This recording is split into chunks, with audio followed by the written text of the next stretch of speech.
attendance sheet ဘယ်လိုဆွဲမလဲကျမတို့ရုံးနေကျောင်းနေမှာရုံးလာလားကျောင်းလာလားဒီလို attendance sheet လေးကိုဘယ်လိုဆွဲရမလဲဆိုတာရှင်းပြပါမယ် attendance sheet ဆွဲတဲ့အခါမှာနှစ်မျိုးရှင်းပြပါမယ်ဇယားကို format ဒီတိုင်းဆွဲတဲ့ပုံစံနဲ့ Advanced Excel တက်ထားပြီးသားလူတွေက formula လေးသုံးပြီးတော့ဘယ်လိုမျိုးလွယ်အောင်ဘယ်လိုမျိုးပုံသေးလေးနည်းနဲ့ချိတ်ပြီးတော့ဆွဲလို့ရလဲဆိုတာရှင်းပြပေးမယ်အခုရှင်းပြမှာလေးကတော့ basic တက်ထားပြီးသားလူလေးတွေအတွက်ပေါ့နော်ဘယ်လိုမျိုးဆွဲလို့ရမလဲဆိုတာပြောပြပါမယ်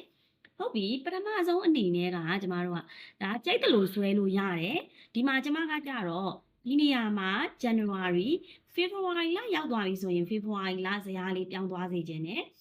March လရောက်သွားပြီဆိုရင် March လဇယားလေးပြောင်းသွားစေခြင်းနဲ့ဒီလိုမျိုးဆိုရင်တော့ Advanced Excel က formula လေးတွေနဲ့ချိတ်ပြီးသုံးမှသာလင်ရမှာ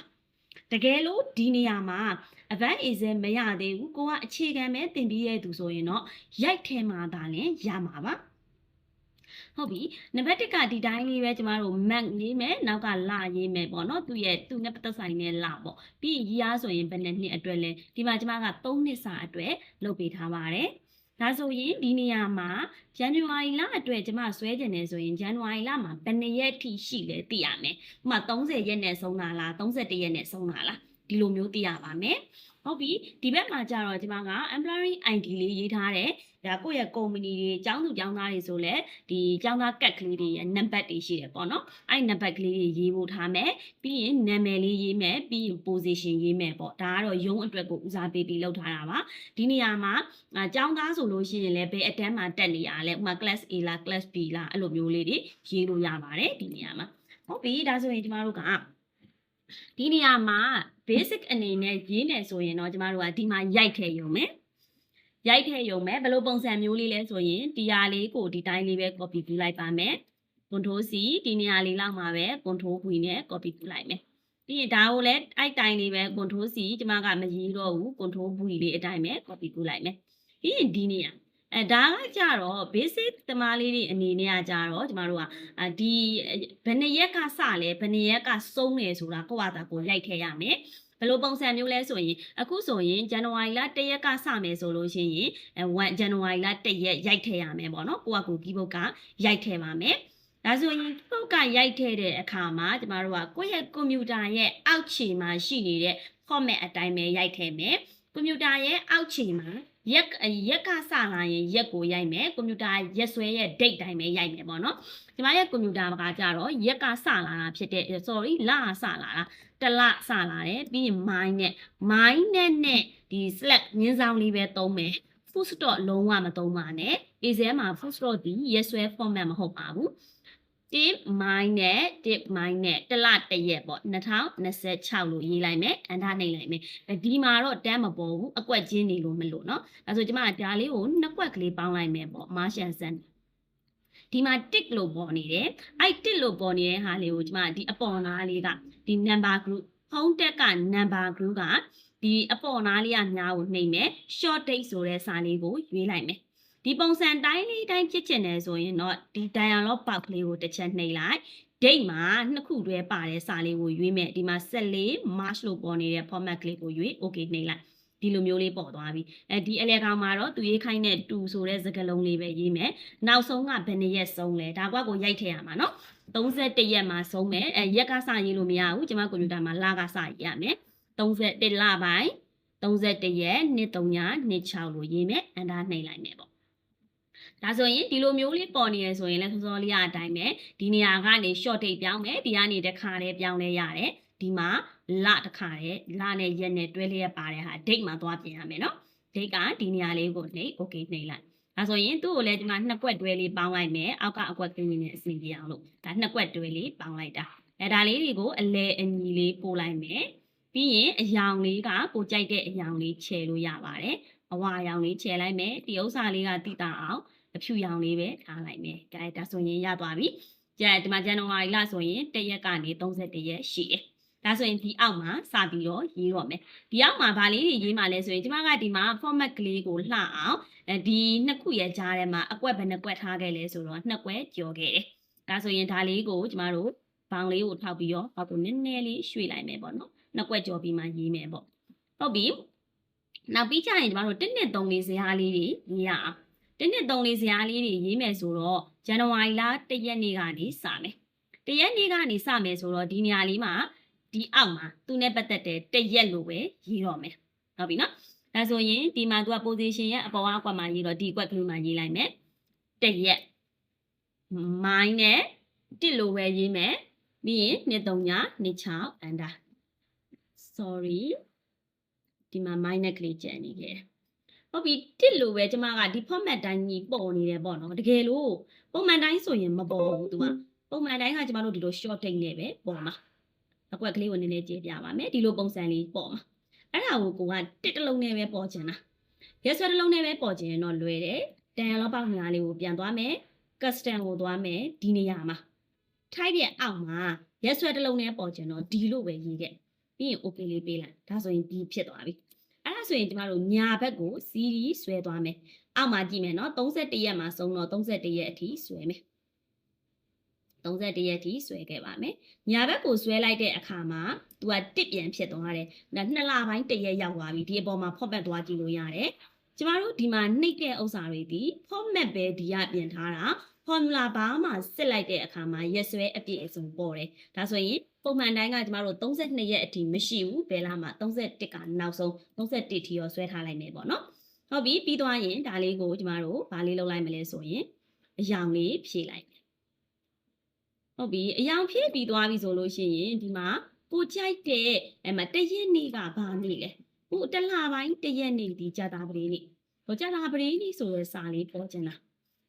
ဆိုရင်ပုံမှန်တိုင်းကဒါကအပန်း easy တက်တယ်ဆိုရင်တော့ formula လေးနဲ့သုံးလို့ရတယ်အပန်း easy မတက်တဲ့ကလေးလေးတွေကဘယ်လိုသုံးရမှာလဲဆိုတော့ဆရာမကဒါလေးကို copy ယူလိုက်မယ် control C ဒီအောက်ကအကွက်မှာ control V ဟုတ်ပြီပြီးသွားရင်ဆရာမဒါတွေအကုန်လုံးကိုဒီနေရာကဒီလိုပုံစံလေးဖြစ်အောင်ပြင်မှာရက်ဆွဲကို1ရက်2ရက်မဟုတ်ဘဲနဲ့တနလာအင်္ဂါနေ့လေးတွေဖြစ်အောင်ပြင်ချင်တာပြင်ချင်ရင် copy ကူးလိုက်ပြီး select မှတ်လိုက်ပြီးဒီ dialog box များလေးကိုပြန်သွား custom မှာဒီကို3လုံးရေးလိုက်ဒီကို3လုံးရေးလိုက်ပြီး okay နှိပ်လိုက်ရင်အဲ့လိုမျိုးလေးပြင်သွားတယ်ဒါကတချို့အကွက်ကလေးတွေကအကွက်ကျင်းနေလို့အကွက်ကလေးကိုနည်းနည်းချင်းစီပြန်ပြီးတော့ချဲ့နေပေါ့နော်ကျင်းနေတဲ့အကွက်ကလေးကိုကျွန်တော်တို့နည်းနည်းလေးတွေပြန်ပြီးတော့ကျဲပေးလိုက်ပါဒါဆိုရင်ဒီအပေါ်နားလေးကနေသွားပြီးတော့ချဲ့ပြီနော်ဒါဆရာမကအပေါ်ကဇရာလုတ်ပြီးသားဖြစ်နေလို့မလို့ကျင်းနေတာဒီမှာကိုယ့်အကိုပြန်ချဲ့လို့ရပါတယ်ဟုတ်ပြီဒါလေးတွေသွားပြီးတော့ချဲ့မယ်ပေါ့နော်ဟုတ်ပြီဒါဆိုရင်ဒီမှာပေါ်သွားပြီဒီလိုစောင်းကျင်ရင်ဘယ်နေရာကသုံးပါလဲဒီမှာပါ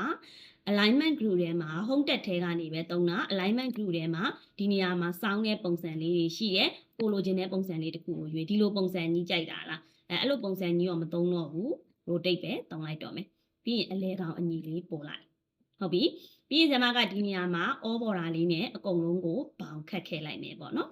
ဒီမှာ all border ဆိုပြီးတော့ဘောင်ခတ်အဘောင်ခတ်ပြီးသွားရင်ကျမတို့ကကိုယ့်ရဲ့ယုံကတနင်္ဂနွေနေ့ပိတ်တယ်ဆိုရင်တနင်္ဂနွေနေ့တွေအကုန်လုံးကိုဆက်လက်မှတ်လိုက်တနင်္ဂနွေနေ့တွေအကုန်လုံးကိုဆက်လက်မှတ်ချင်တယ်ဆိုရင်ဒီလိုမှတ်တယ်ဒီဘက်က Sunday မှာလည်းဆက်လက်မှတ်တယ်ဆက်လက်ပြုတ်တယ်ဒါဆိုရင်ဆက်လက်မှတ် keyboard က control key ကိုဖိမယ် control key ကိုဖိပြီးတော့ဒီလိုပုံစံနေ Sunday တွေအကုန်လုံးကို control ကိုဖိထားမလွတ်နဲ့နော် control ကိုဖိထားမလွတ်ပါနဲ့ဆက်လက်မှတ်ပြီးရင်ဒီနောက် clear ကနေပြီးတော့အရာလေးဖြည့်လိုက်ဟုတ်ပြီဒါကတော့ကျမတို့ basic အသုံးပြုနည်းဒီ basic ပဲရတဲ့ကလေးလေးဆိုရင်အခုလိုပုံစံမျိုးသုံးလို့ရတယ်ဥပမာဒီရက်မှာသူဒီလာတယ်ဆိုရင်အတန်းတက်အနေနဲ့ present လို့ပေါ်ခြင်းနေဆိုရင် P လို့ရေးလိုက်ပေါ့ဥပမာဒီရက်မှာသူမလာဘူးပြတ်တယ်ဆိုရင် A လို့ရေးမယ်ပေါ့ဥပမာဒီရက်ကသူဖွင့်ယူထားတယ်ဆိုရင် F လို့ရေးမယ်ပေါ့ A က absent ကိုကိုစားပြုတာဒီနေရာလေးမှာအမှန်အမှားချက်ကလေးတွေနဲ့ထည့်ခြင်းနေဆိုရင်လည်းကျွန်တော်တို့ insert tab ကိုတော့ဒီနေရာလေးမှာ sample ဆိုတာလေးရှိတယ်sample ပုံလေးကိုပဲနှိပ်မယ်အဲ့မှာအမှန်ချစ်တွေအမှားချစ်တွေကကျွန်တော်တို့ဒီအပေါ်နားလေးက windy တွေ web တွေမှာရွေးလို့ရတယ်ဒါက basic သင်ပြီးသားလေးတွေကလေးလေးရတော့ရမယ်ဟုတ်ပြီဒီနေရာလေးမှာကျွန်တော်တို့အမှန်ချစ်တွေအမှားချစ်ကလေးတွေလိုက်ရှာမယ်ဒီမှာအမှန်ချစ်ရှိတဲ့ insert နှိပ်လိုက်မယ်ဟုတ်ပြီဆရာမဒီဘက်အကွက်မှာကလေးတစ်ချက်နှိပ်လိုက်မယ် close ပြန်ပိတ်မယ်ပေါ့နော်ဒီဘက်အကွက်ကြတော့ဆရာမအမှားချစ်ကလေးထည့်ခြင်းတယ်ဟုတ်ပြီဒီမှာအမှန်ချစ်ပြီးသွားပြီဆိုရင်အမှားချစ်ကလေးရွေးမယ် windy ထဲမှာပဲအောက်ဆုံးကိုဆွဲလိုက်မယ်အမှန်ချစ်ဒီမှာကြက်ချေက cross insert ဟုတ်ပြီ close ပိတ်လိုက်မယ်ဒါဆိုရင်ကျွန်မ A တွေ B တွေမရေးတော့ဘူး A လို့မရေးတော့ဘူး P လို့မရေးတော့ဘူးဟုတ်ပြီတခြားနေရာတွေမှာယုံလာတယ်ဆိုရင် copy ကူးမယ်ပေါ့ control C control V သူကဒီအမှန်ချစ်တိုင်းပဲရုံးလာသွားရင်တော့ဒီတိုင်းလေးစီးကြီးဆွဲမယ်ပေါ့ခွင့်ပြက်ရက်ကလို့တတ်မှတ်ဒီသင်္ကေတတစ်ခုခုတတ်မှတ်လဲရတယ်ခွင့်ပြက်ရက်ကိုဥမာမြားလေးအနေနဲ့တတ်မှတ်မှာလားလို့ပဲရေးမှာလားရေးလို့ရတယ်ဒါက basic တက်ထားတဲ့ကလေးတွေအနေနဲ့ကအခုလိုပုံစံလေးသုံးလို့ရပါတယ် basic မဟုတ်ဘဲနဲ့ advanced easy တက်ထားတဲ့ကလေးတွေဆိုရင်တော့ဆရာမတို့ကဒီမှာဆရာမကဒါဒီ data validation ကတော့ advanced easy တက်ထားတဲ့သူတွေဆိုရင်သိရပေါ့နော်ဒီနေရာမှာ February လပြောင်းသွားရင် February ရေးမယ် February မှာ28နဲ့ဆုံးနေဆိုရင်ဒီနောက်က3ခုကိုဖြတ်ပြင်မယ်ပေါ့ဟုတ်ပြီနော်ဒီနေရာမှာဆရာမကဒီအပေါ်ကဇယားက advanced easy 3နည်းနဲ့တွက်ထားတာဆရာမဒီနေရာမှာဆရာမကထားလိုက်ပါတော့အခု February လရောက်လာပြီဆိုရင်သူက28ထိပဲနောက်မှရက်စွဲရေးမပြီးတော့ဘူးဒီမှာကျတော့အဲ့လိုမဟုတ်ဘူးမပြင်ဘူးเนาะဒီနေရာမှာဆရာမအပေါ်ကဟာစရင်ယူထားလို့မလို့ဒါလေးကဒီမှာပြင်လဲဒီမှာလုံးဝမပြင်ဘူးဒါ February လရောက်သွားပြီသူဒီ31ရက်ပဲဒီမှာကျတော့ဟို basic ပဲပြီးရဲ့ကလေးလေးရာကျတော့ကျွန်တော်တို့ရိုက်ထည့်ရမှာနောက်ထပ်စရင်တစ်ခုဒီတိုင်းပဲရိုက်ထည့်ရမှာဒါမှမဟုတ်ဒီရှိကို copy ကူးလိုက် copy ကူးပြီးအတစ်ပြန်ရိုက်ပေါ့အတိုင်းအစက်ကလေးတွေကကြတော့ဒီမှာ February ရေးပြီးသွားရင် March လနှိပ်လိုက်ရင် March လကစရင်ပြောင်းသွားတယ်ဒီမှာဆိုလို့ရှိရင်လည်းအတူတူပဲဒီအပေါ်ကပုံစံလေးတွေကစပြောင်းသွားတယ်ဒီမှာတော့မပြောင်းဘူးပြီးရင်ဒီနေရာမှာကြီးလည်းရိုက်ထည့်စရာမလိုဘူးဆရာမတို့ကဒီပုံတင်နည်းလေးအတိုင်းပဲသွားရုံပဲဒီပုံတင်နည်းနဲ့ချိတ်ထားတဲ့အတိုင်းလေးသွားဒီမှာဆိုဒီမှာပုံတင်နည်းတွေချိတ်ထားတယ်ဒီမှာ if function တွေနဲ့ချိတ်ထားတယ်ဒီမှာဆိုလို့ရှိရင် tab function လေးတွေတုံးထားတယ်ဒါကတော့အတူတူပဲဘယ်နေရာကတုံတပုံစံနဲ့ပဲအကုန်မှန်နေပေါ့နော်